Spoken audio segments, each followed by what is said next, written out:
যেদিন পিতাকে বলা হতো তোমার মেয়ে সন্তান জন্ম নিয়েছে, বলার সাথে সাথে পিতার মুখখান কালো হয়ে যেত।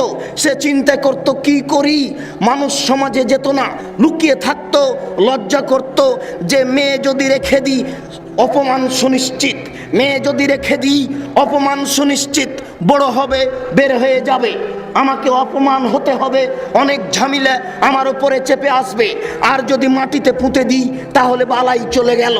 মানুষ মেয়েদেরকে মাটিতে পুঁতে দিত, মূল্যায়ন করতো না। নারীদের দাম সেই কাল থেকেই মানুষে দেয়নি, মুসলমান দিয়েছে, আল্লাহর নবী দিয়েছেন। হিন্দুরা আজও নারীদের দাম দেয় না। হিন্দু মেয়েরা বিবাহের পরে পিতার জমি আজকেও পায় না। সেই কালে মানুষ মেয়েদের দাম দিত না, এই কালে হিন্দুরা মেয়েদের দাম দেয় না। ইহুদি খ্রিস্টান কোনোদিনই নারীদের দাম দেয়নি, আজও দেয় না। যদি কোনো ইহুদি মেয়ের, যদি কোনো খ্রিস্টান মেয়ের ঋতু হয় তাহলে তার স্বামীরা বলে ছি ছি ছি, তুমি পচে গেছো, তুমি বাড়ির পিছন দিকে থাকো, তুমি বিছনায় স্পর্শ করো না, তুমি পাতিল স্পর্শ করো না, তুমি প্লেট স্পর্শ করো না। তাহলে তারা নারীদেরকে ঘৃণা করে, হিন্দু নারীদের ঘৃণা করে, ইহুদি নারীদের ঘৃণা করে, খ্রিস্টান নারীদের ঘৃণা করে। আর অতীতের লোকেরা নারীকে জীবিত মাটিতে পুঁতে দিত। পক্ষান্তরে নবী করিম সাল্লাল্লাহু আলাইহি সাল্লাম নারীদের মান দিয়েছেন। দেখুন আয়েশা রাদিয়াল্লাহু তাআলা আনহা বলছেন যে আল্লাহর নবী আমার উরু, আমার রানের ওপরে মাথা রেখে কোরআন তেলাওয়াত করছেন, তখন আমি ঋতুবতী। এই বাক্য আপনাকে আমি কি দিয়ে বুঝাই?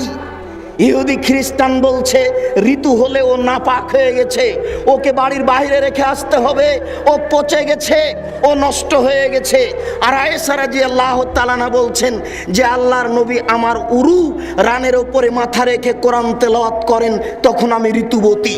আয়েশা রাদিয়াল্লাহু তাআলা বলেন যে আমি গিলাসে পানি পান করে কিছু পানি রেখেছি, নবীর হাতে দিয়েছি, তিনি গিলাসটা নিয়ে ফাওয়াজা ফাহু ফিমোজে ফিয়ে, যেখানে আমি মুখ লাগিয়ে পানি পান করেছি সেখানে তিনি মুখ লাগিয়ে পানি পান করেন, তখন আমি ঋতুবতী।